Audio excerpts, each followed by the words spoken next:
Another quiz question. This time, the question involves the p-value and confidence intervals. What can be the p-value for the below statement?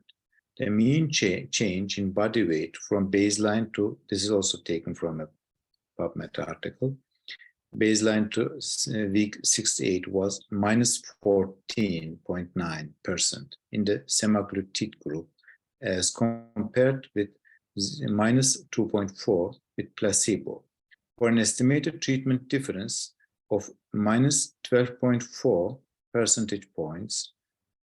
The confidence interval is given here as minus 13.4 to minus 11.5. So if you see this minus this confidence interval, minus 13.4 to minus 11.5, it should give you an idea about the p-value as well. What is it? It says, if you do this experiment 100 times, in 95 of the cases, you will come up with a treatment difference which is minus. You know, the difference, here is the scale, 0. There we have the minus values, and here we have the plus values. So if you do this, look for the treatment difference, the mean difference is minus 12. Let's say it's here, 12.4. Okay, but if you do this experiment 100 times, in 95 of the cases, your mean will be between minus 13.4 and 13.4 and 11.5. So it will be always on the negative side. There will be always a negative mean difference. If it is always in that way, at least in the 95% of the cases, that means you have a significant difference. You should expect a p-value which is, remember the previous slides, which is less than 0.05. So that would be the correct answer here.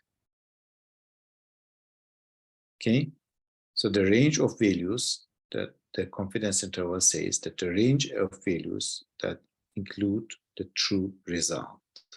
And if you want to speak it up in lay terms, as I have mentioned in the previous slide, if you do this experiment 100 times, in 95 occasions, you will have a certain interval. This p-value, this confidence interval, gives us also additionally an information about the precision of our measurement. Why precision of the measurement? Because if you have a precise measurement, you should be able to give a relatively narrow confidence interval. Here we have between 11 and 13. I would regard this as narrow. And if you have an uncertain, if you are not sure about your measurements, you cannot trust your measurements, then of course you will have a relatively larger confidence interval. So it gives you additionally an information about the precision of your measurement. Furthermore, the confidence interval, first it gives you information about the significance we said, then about the precision of the measurement, and third, if we have some no effect values, we look into these no effect values, we can also make some judgments. I will mention this in my next slides. If you would try to explain the p-value and confidence interval, the relationship between these two, we should look at this normal distribution graph, which says that 95% of the individuals placed between minus and plus 1.96 standard deviations. So if the confidence interval does not contain the null hypothesis value, the results therefore are regarded as statistically significant.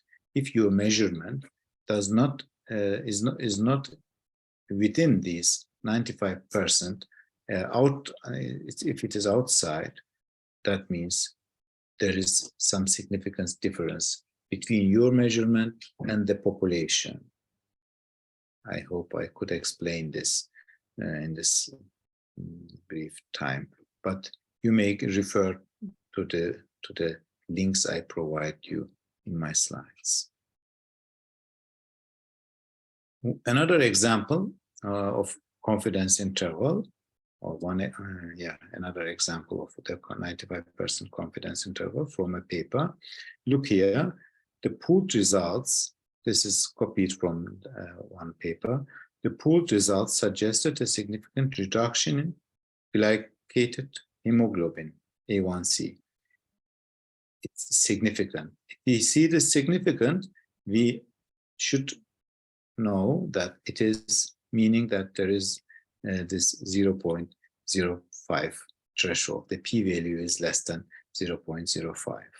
So then we have the confidence interval, the mean value here, the mean value minus 0.36, and the confidence interval is between minus 0.55 and minus, look the minus sign here, 0.18. So it is always, the confidence interval is always negative.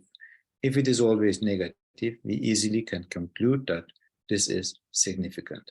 What they say about the body weight?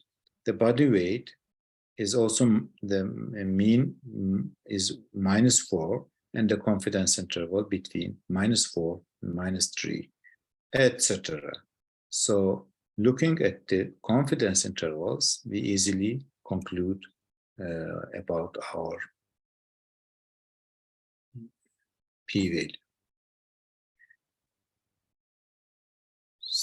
So I stop here, make a break, and continue recording.